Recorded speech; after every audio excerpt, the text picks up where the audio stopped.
Esselamu Aleyküm, hürmetli abundaşlarımız, yurttaşlarımız. Bugün bize Türkmenlikdəmiz satıladığın 2 dana cayımız var. 240 kvadrat metreden görüp duranlarız diyeyim.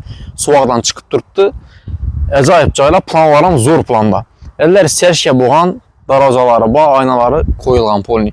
Mesasına toş yerə donmuşaq, ben tərəfdən musika məktəb görüntü durdu. Kətdə yola etibar etəmizlə Türkmenlə məhəlləsi bir.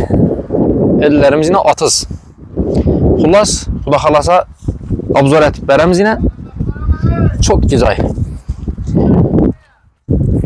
Taşkenski stilde darvazaları demir darvaza.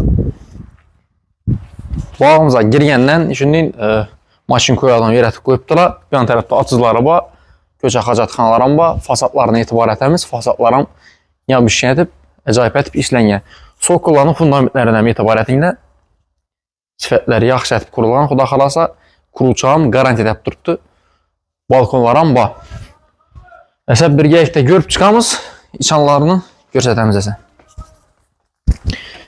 Girgəndən şimdi dalan, toklara məsəsi ötüb durubdu, kanalizasiyaları, toçkələ taşalğan. Dalanımızam gen, birində xola desəkən boladı birini. Pola ətilməyə şimdi haləti başlı, nə desəm, polini bitməyən indi. Yan tərəfdə zal. Zalımız kətdə vapşi, bunun üstündə muxana düşkən. Yan tərəfdə koridor. Lesinitsa zona boladı bir, xuda xalasa, çünki açıq ətib qoyubdular. Yukarıdan tak, dalan bilən 4 xana düşkən. Yan tərəfdə sanucil. Yan tərəf kuxnyaya özəlləngən bir.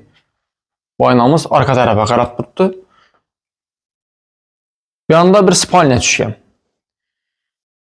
Yeni itibarətəmiz yine 3 xanalarımız üstündən xana düşkən. Toş şu razmerdə. Yan tərəfimiz dalan. Yanında isə yine bir zalımız var işin üstündə. Yanında planım toş şunun deyil. Yanında göstərib oturmuş üçün səbəbi bir xil zirkaniyet kurulğa verəm. Da xalasa. Mestamız zor 240 kvadrat metr.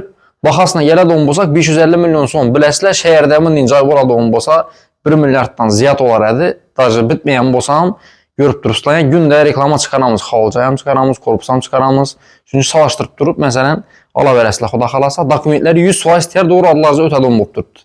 Sizdən soruduğumuz like, podpiskiya xuda xalasa, podpiskiya bassazla birinci tədən olub durup bizə videolarımızı görəsilə. Sağ olunla, baxlı olunla.